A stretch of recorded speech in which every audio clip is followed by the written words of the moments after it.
Welcome. This is a quick, less than 5-minute lecture on topics that I think are interesting or stimulating in mathematics.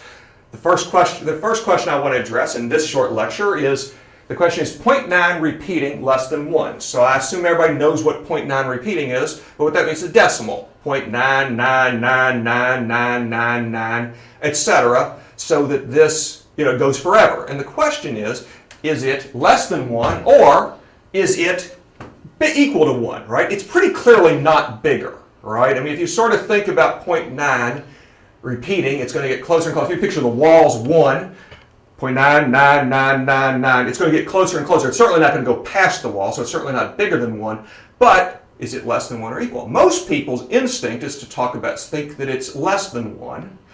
And I want to sort of think about, does that make sense or does it not make sense? And sort of how could it be equal exactly? Well, one way to think about it is to think about what less than means. So for example, 5 is less than 9. We all know that.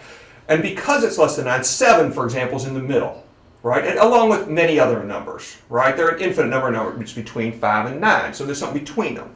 Similarly, 3.62, 3.63, there's something between those numbers, right? In particular, something like 3.625 is between those numbers.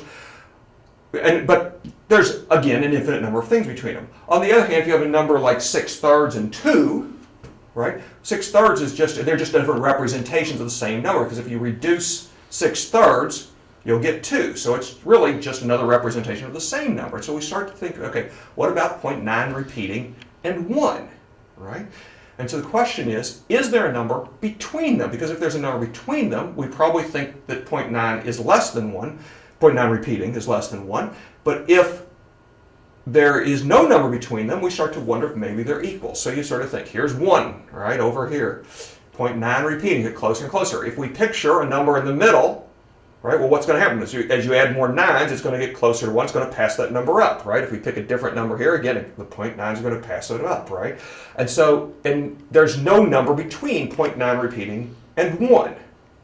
Right? So that's the first piece of evidence. We start to worry, maybe 0.9 is not less, maybe they're equal to each other. Here's another sort of argument, right? Another way to think about it is, somewhere, 3rd, 4th, 5th grade, you learned about decimals, and you were taught that 1/3 is equal to 0.3 repeating. And that's a fact that most people have accepted without any question or any thought at all in their life, that 1/3 is 0.3 repeating. Well, what if you accept that? Well, if you accept that 1/3 is equal to 0.3 repeating, and you multiply both sides of this equation by 3, right? That's a legal thing to do with any equation. If you multiply both sides by the same number, the equation stays true. It might change the equation, but the equation at least stays true.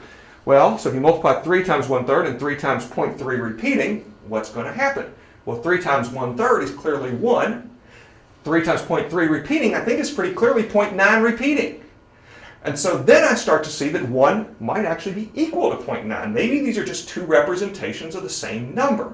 And I hope, that as I sort of conclude this, that this gives you a little bit to think about and what happens with the infinite and how things work more broadly. And so I think at that point I'm just going to leave you with this basic idea. Do you believe me or not?